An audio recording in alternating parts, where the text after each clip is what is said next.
दोस्तों, आज के इस खास वीडियो में आप सबका स्वागत है। मैं हूं दिवाकर झा, आपका दोस्त। दोस्तों, आज पहली बार आगाज योर जर्नी पर मैं बैंक पीओ से रिलेटेड एक इन्फॉर्मेशन लेके आया हूं। खास करके अभी के समय में जो आप तैयारी कर रहे हैं, तो आप लोगों ने देखा होगा कि एसएससी का जो वैकेंसी है वो धीरे धीरे कम होता जा रहा है और एसएससी बहुत ही लॉन्ग टर्म प्रोसेस हो गया है, मतलब 2 साल 3 साल। तो इतने समय तक अगर आप वेट नहीं करना चाहते हैं या आप चाहते हैं कि ठीक है एसएससी तो ठीक है, साइड में हम कुछ कर सकते हैं क्या, तो उसके लिए बहुत अच्छा और सुनहरा अवसर है। जो कल ही मैंने देखा कि एसबीआई ने, स्टेट बैंक ऑफ इंडिया ने बैंक पीओ जो है स्केल 1 ऑफिसर होते हैं स्टेट बैंक में, उनका एक नोटिफिकेशन मैंने देखा है और उसको अच्छे से एनालाइज किया है। तो मुझे लगा कि ये जो है एक बहुत ही अच्छा मौका है। क्यों ऐसा? क्योंकि आप देखेंगे जो ऑफिसर पोस्ट है वो लगभग 2182 है, 2182 टोटल सीट्स है, 2182 पोस्ट। और आपको पता है या नहीं है तो मैं बता दूं कि ये जो पोस्ट है स्केल 1 का, अगर आप एसबीआई में लगते हैं तो कम से कम 60,000 पर मंथ आपको सैलरी स्टार्ट होती है। तो मतलब क्या हुआ कि एक अच्छा इनकम आपको मिलने जा रहा है और वो भी सिर्फ 6 महीने के अंदर। मतलब अगर आपने आज से, आज क्या है, अक्टूबर है, अक्टूबर 5 तारीख है, आज से आप जोड़ लीजिए 6 महीने, अक्टूबर, नवंबर, दिसंबर, जनवरी, फरवरी, मार्च में आपके पास ये रिजल्ट आपके हाथ में रहेगा और आप एक बैंक ऑफिसर बन चुके रहेंगे। देखिए क्या है पूरा नोटिफिकेशन, ये मैं आपको बताता हूं। सबसे पहले कि जो डेट है, मतलब फॉर्म भरने का जो डेट है वो है 5 से लेके 25 तक, मतलब आज से शुरुआत है, 25 अक्टूबर तक आप जो है फॉर्म भर सकते हैं। फॉर्म भरने का डेट जो लास्ट डेट है वो है 25 अक्टूबर, उससे पहले आपको फॉर्म भर देना है। इसका जो एग्जाम होगा, अक्सर मैंने देखा है कि जो बैंक पीओ का जो एग्जाम होता है, चाहे वो आईबीपीएस ले रहा हो या फिर एसबीआई ले रहा हो, आप देखेंगे कि ये जो है फटाफट होता है। जैसे अक्टूबर 25 अक्टूबर को ये लास्ट होता है और फटाफट नवंबर में दे रहा है ये फर्स्ट या सेकेंड वीक। फर्स्ट अगर ना भी समझे तो सेकेंड वीक में आप समझ लीजिए नवंबर में आपका एग्जाम हो जाएगा। मतलब जैसे ही ये खत्म हुआ अगला पड़ाव स्टार्ट। एसएससी की तरह नहीं कि आराम से दे दिया, बस फॉर्म भरवा लिए, चुपचाप निश्चिंत हैं। जब तक लोग आंदोलन नहीं कर रहे हैं तब तक आप एग्जाम नहीं देते हैं, तब तक आप रिजल्ट नहीं लगाते हैं। बट बैंक में ऐसा नहीं होता है। बैंक में क्या है, नवंबर में आपका जो है प्रीलिम्स हो जाएगा और मेंस जो है फटाफट दिसंबर में ले लेंगे। मतलब सिर्फ 1 महीने का गैप है। ये इंटरव्यू जो है फिर दिसंबर में ये हो गया, 1 महीना जनवरी, फरवरी सेकेंड वीक से इंटरव्यू स्टार्ट हो जाएगा और फाइनल रिजल्ट जो है वो आपको मार्च में मिल जाएगा। तो देखिए फटाफट अक्टूबर, नवंबर, दिसंबर, जनवरी, फरवरी, मार्च, मतलब ये पूरा गणित है सिर्फ 6 महीने का। ये 6 महीने अगर आपने ढंग से पढ़ लिया, एक स्ट्रेटजी के तहत अगर आपने इसको तैयारी किया, तो 6 महीने में आपके हाथ में एक जबरदस्त ऑफिसर लेवल जॉब रहेगा और वो भी स्टेट बैंक ऑफ इंडिया में। ये हो गया। अब मैं आपको बताता हूं कि इसका जो एलिजिबिलिटी क्राइटेरिया है वो क्या है, कौन कौन लोग जो है फॉर्म भर सकते हैं। देखिए क्वालिफिकेशन की अगर हम बात कर लें तो इसके लिए है कि ग्रेजुएट विद एनी स्ट्रीम, किसी भी स्ट्रीम में आप ग्रेजुएट हो और कितना भी परसेंट आपके मार्क्स हो, आप सब एलिजिबल हैं। चाहे आप बीकॉम किया है, आपने बीए किया है, बीएससी किया है, कोई भी स्ट्रीम से अगर आपने ग्रेजुएशन किया है और कितने भी परसेंट आपके नंबर आए हैं तो आप एलिजिबल हैं। कैचिंग क्या है कि आपका जो ग्रेजुएशन का डिग्री है वो 31/12/2021 से पहले का होना चाहिए। मतलब कि इसी साल, जो साल अभी चल रहा है 2021, दिसंबर 31 तारीख तक आप ग्रेजुएट हो, इसका प्रूफ होना चाहिए। जरूरी नहीं है कि आपके पास मार्कशीट है तो आप एलिजिबल हैं। अगर मान लीजिए आपका रिजल्ट वेबसाइट पे आ गया है या कहीं पर भी अनाउंस कर दिया है आपके यूनिवर्सिटी ने, तो आप इसको भर सकते हैं। मतलब ये हुआ कि अगर अभी आप फाइनल ईयर में हैं और आपका एग्जाम का रिजल्ट जो है वो नहीं आया है, बट अगर वो 31/12/2021 से पहले आ जाता है तो आप एलिजिबल हैं, आप इसको भर सकते हैं। परसेंटेज कितने हैं आपके ग्रेजुएशन में ये मायने नहीं रखता है, तो ये टेंशन यहां पर आपका खत्म हो जाएगा। एज की जहां तक बात करें, यहां पर बहुत कंफ्यूजन हो रहा है दोस्तों कि एज जो है इसका 1/4/2021 रखा गया। मतलब अगर आप 1 अप्रैल 2021 को 21 और 30 के बीच हैं, 21 साल आपका मिनिमम एज होना चाहिए और मैक्सिमम जो है वो 30 साल होना चाहिए। ये हो गया जनरल कैटेगरी का। और मिनिमम जो है वो सबके लिए सेम रहता है, ध्यान रखिएगा। अभी मुझे कुछ बच्चों का मेल आया है जो पूछ रहे थे कि सर मिनिमम में भी कोई रिलैक्सेशन है क्या। तो जो नए बच्चे हैं उनको नहीं पता है, इसलिए जो पुराने हैं वो हंसेंगे नहीं। नए बच्चों के मन में बहुत सारा कंफ्यूजन होता है। तो देखिए, जब भी रिलैक्सेशन होगा वो मिनिमम एज को लेके नहीं होगा। तो मिनिमम 21 जो है, 21 जो है वो सब के लिए 21 ही रहेगा। मैक्सिमम में होता है रिलैक्सेशन कि अगर आप एससी कैटेगरी के हैं, एसटी कैटेगरी के हैं तो 5 साल आपको मिलेगा। मतलब 31 की जगह आप 35 साल के हैं तो भी आप एलिजिबल हैं। ओबीसी है तो 3 इयर्स, मतलब 30 + 3 33। और अगर फिजिकली हैंडीकैप है और जनरल कैटेगरी में है तो 10 साल, ओबीसी है तो 13 साल, और एससी एसटी और पीडब्ल्यूडी है तो 15 साल का रिलैक्सेशन आपको एज में मिल जाता है।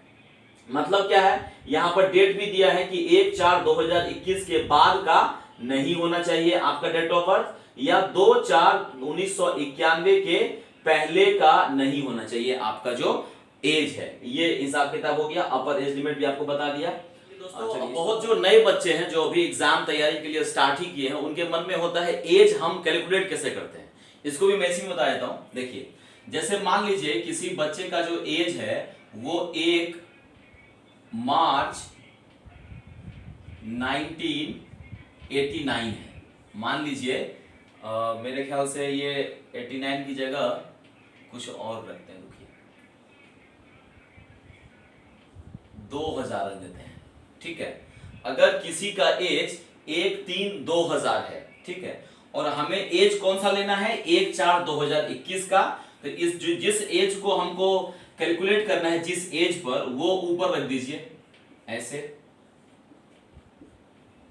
और यहां पर आप रख दीजिए 2021। ये है एज ऑन वाला डेट। ये समझ लीजिएगा, ये किसी भी एग्जाम के लिए आपके लिए एप्लीकेबल रहेगा कि आप अपना एज निकालते कैसे हैं। इसको समझिएगा कि आपका जो एज है वो एज मांग रहा है किसी एग्जाम में कि इस डेट को आपका एज क्या होना चाहिए। 1/4/2021 अगर एसबीआई पीओ की बात करें तो मैंने ये डेट लिया है, और ये है आपका date of birth. Date of birth है आपका 1/3/2000। तो इसमें जब भी हम स्टार्ट करेंगे माइनस करना, तो वो इधर से नहीं करेंगे, ध्यान रखिएगा। यहां क्या होगा, इधर से हमें करना होता है, ठीक है। अब इधर से करते हैं, जैसे मान लीजिए तो 1 में से 1 गया तो 0 हो गया, यहां तो कोई दिक्कत नहीं है। ये क्या है, ये डेट है, ये मंथ है, और यहां पर ईयर है, ये ध्यान रखिएगा। एक डेट में से एक डेट गया तो 0, मंथ 4 में से 3 गया तो 1, और 21 में से ये गया तो कितना हो गया, 21। मतलब ये हो गया, ये जो डेट ऑफ बर्थ का लड़का है या लड़की है, इसका एज क्या हो गया, 21 साल 1 महीना, ठीक है। ये तो सिंपल था क्योंकि ऊपर से ये माइनस करना आसान था। एक दूसरा एग्जांपल लेते हैं, इसको समझते हैं। अगर मान लीजिए किसी का जो एज है वो है यहां पर मान लीजिए 9 तारीख है इसका, और इसका जो डेट ऑफ बर्थ है वो है सितंबर का, और इसका डेट ऑफ बर्थ है 1989 का, ठीक है। अब इसका एज क्या होगा जो एग्जाम में मांग रहा है, उसको देखते हैं। ऊपर वाला रख देंगे हम लोग जो एग्जाम में मांग रहा है, ये 4 और यहां पर 2021, ठीक है। अब देखिए, ये है आपका डेट, ये मंथ और ये ईयर। अब यहां पर क्या है, 1 में से 9 जाएगा क्या, नहीं जाएगा, तो यहां से 1 हम लोग इधर लाएंगे।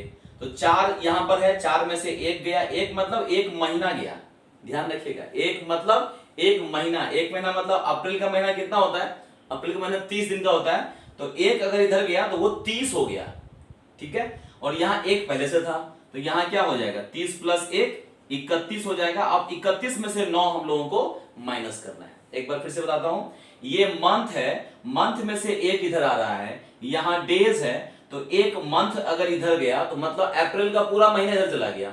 अप्रैल के पूरे महीने में कितना दिन होता है, तो 30 दिन होता है, तो 30 इधर आ गया, 1 पहले से था, 31 हो गया, 31 में से 9 माइनस करना है, तो 9 2 11 के 1, हाथ में 1 2 1 3, ये हो गया 22। यहां 1 जा चुका है तो यहां कितना हो गया है, 3 हो चुका है। अब देखिए 3 में से 9 जाएगा क्या, नहीं जाएगा, तो 1 यहां से आएगा। अब यहां जो 1 आएगा वो कितना महीने का आएगा, 1 ईयर मतलब 12, इधर से 12 आ रहा है, और 3 पहले से था, तो टोटल कितना हो गया, 15। फिर से बता रहा हूं, यहां पर 1 जा चुका था तो 3 है, 3 में से 9 जाएगा क्या, नहीं जाएगा, 1 इधर से लेंगे, ये क्या है, ईयर है, 1 ईयर अगर इधर आएगा तो 12 इधर आता है, 3 पहले से था, 12 + 3 इधर 15 हो गया, 15 में से 9 गया, 9 6 15, एक जा चुका है तो इधर 20 हो जाता है। अब इसको देख लेते हैं, तो 20 9 है ना इधर, 9 1 10 के 0, हाथ में 1, 8 1 9 2 11 9 3, 1 मिनट, यहाँ पर है 2020 1989, 9 1 10 के 0, हाथ में 1, 8 1 9 9 3 12 के 2, हाथ में 1, 9 1 10 के 0, हाथ में 1 1, ठीक है। तो ये हो गया 31 साल का ये लड़का है, 6 महीने का है और 22 दिन इसका डेट हो रहा है। किस डेट को? 1/4/2021 को। मतलब जब भी आप डेट निकालेंगे किसी भी एग्जाम के लिए, अगर आप देखेंगे कि आपका एज क्या हो रहा है, तो इसी प्रोसेस से आपको अपना एज निकालना है। अब किसी से पूछने की जरूरत नहीं है कि मैं एलिजिबल हूं कि नहीं हूं। बहुत लोगों का, नए बच्चों का ये क्वेश्चन आया था कि मेरा डेट ऑफ बर्थ इतना है, मैं एलिजिबल हूं कि नहीं हूं, ये सब मुझे बताइए। तो इस हिसाब से आप लगा सकते हैं कि आपका एज 1 अप्रैल 2021 को कितना हो रहा है, और वो अगर 21 से 30 के बीच है तो आप SBI PO के लिए एलिजिबल हैं। यहां पर ध्यान रखिएगा, ये जो डेट है 1/4/2021 ये भी इंक्लूड किया जाता है, और जो लास्ट डेट है वो भी इंक्लूड किया जाता है, इसलिए दोनों डेट इंक्लूड होता है। ये हो गया एज का कच्चा चिट्ठा।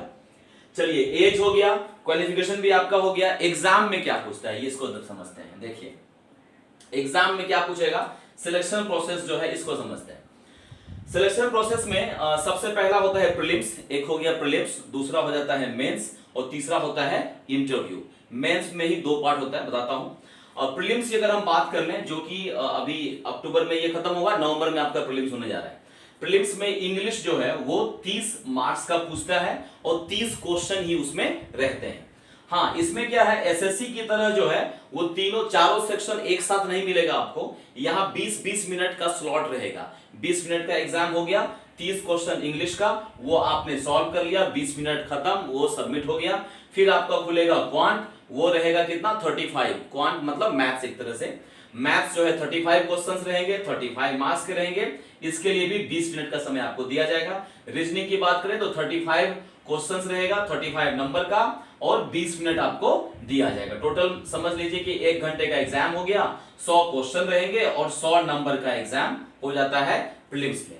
प्रीलिम्स जो है दोस्तों यहाँ पर क्वालिफाइंग है। एसएससी में क्या था, प्रीलिम्स जो है क्वालिफाइंग नहीं होता है, वहां पर नंबर जुड़ता है, ऐड होता है। यहां पर आपको सिर्फ प्रीलिम्स क्वालिफाई करना है। जब आप क्वालिफाई कर गए तो फिर एंटर कर जाएंगे आप मेंस में। एक अच्छी बात ये देखा है मैंने कि एसबीआई में क्या होता है कि कोई सेक्शनल कट ऑफ नहीं होता है। सेक्शनल कट ऑफ का मतलब क्या होता है कि मिनिमम मार्क्स इन इंग्लिश इतना होना चाहिए, ऐसा नहीं है। ऐसे ही क्वांट में मिनिमम आपको इतने नंबर होना चाहिए और ओवरऑल आप जो है मेरिट में होना चाहिए, ऐसा यहां पर नहीं है। नॉर्मली वो आईबीपीएस में होता है कि आपको हर एक सेक्शन में अलग अलग पास करना है, फिर टोटल नंबर भी जो है वो मेरिट में आना चाहिए, देन यू आर क्वालिफाइड। तो ये हो गया प्रीलिम्स में। प्रीलिम्स आप पास कर गए, मेंस में आ गए। मेंस जो है वो 2 पार्ट का होगा, एक होगा ऑब्जेक्टिव, एक होगा सब्जेक्टिव। ऑब्जेक्टिव में क्या होता है, इंग्लिश जो है 35 क्वेश्चन पूछा जाएगा, 40 नंबर का रहेगा और समय मिलेगा आपको 40 मिनट। यहां भी वही है कि हर एक सेक्शन का मिनट जो है वो अलॉट है, टाइम अलॉट किया हुआ है। डेटा इंटरप्रिटेशन जो होता है, डेटा एनालिसिस, वो है 35 क्वेश्चन रहेगा, 60 नंबर का रहेगा, 45 मिनट्स आपको समय दिया जाएगा। कंप्यूटर और रीजनिंग की बात कर लें तो 45 क्वेश्चन रहेंगे, 45 क्वेश्चंस, 60 नंबर का एग्जाम होता है और लगभग 1 घंटे जो है मतलब 60 मिनट आपको दिया जाता है। जनरल बैंकिंग और फाइनेंस जो है, जीके जीएस जिसको बोलते हैं आप, लेकिन यहां पर क्या है, नॉर्मली करंट अफेयर्स आपसे पूछा जाएगा, बैंकिंग और फाइनेंस से रिलेटेड आपके क्वेश्चंस रहते हैं। वो 40 क्वेश्चन रहेगा, 40 नंबर का रहेगा और 35 मिनट्स जो है आपको अलॉट किया गया है। टोटल देखिए जो एग्जाम है वो 3 घंटे का एग्जाम है, थोड़ा सा भारी भरकम समय दिया जाता है। और ये 3 घंटे जब आप तैयारी अच्छे से करेंगे ना जम के, तो ये 3 घंटे कैसे निकलेगा वो पता भी नहीं चलेगा। 3 घंटे का एग्जाम, 200 नंबर का पेपर हो गया और टोटल क्वेश्चन की बात कर लें तो 155 क्वेश्चंस आपको मिलता है। तो 155 क्वेश्चन, 3 घंटे का समय, 200 नंबर का आपका ऑब्जेक्टिव हो गया है। ऑब्जेक्टिव जैसे ही आप कंप्लीट करते हैं, कुछ समय का गैप रहेगा, फिर आपको उसी दिन डिस्क्रिप्टिव, उसी समय डिस्क्रिप्टिव टेस्ट होगा इंग्लिश लैंग्वेज का, जिस टेस्ट में एक आपको लेटर लिखना है, एक ऐसे लिखना है और वो 50 नंबर का रहेगा। तो टोटल समय रहेगा यहाँ पर 30 मिनट और ये टाइपिंग करके देना पड़ेगा आपको, हाथ से लिखना नहीं है, कंप्यूटर पे टाइप करना है। इसका मतलब आपका टाइपिंग भी ठीक ठाक होना चाहिए, क्योंकि 30 मिनट में आपको एक लेटर और एक ऐसे जो है वो लिखना है। तो मतलब मेंस की बात कर ले तो मेंस कितने का हो गया, मेंस की बात कर ले तो 200 नंबर का ऑब्जेक्टिव हो गया, 50 नंबर का जो है आपका डिस्क्रिप्टिव हो गया, टोटल 250 नंबर का आपका मेंस हो गया।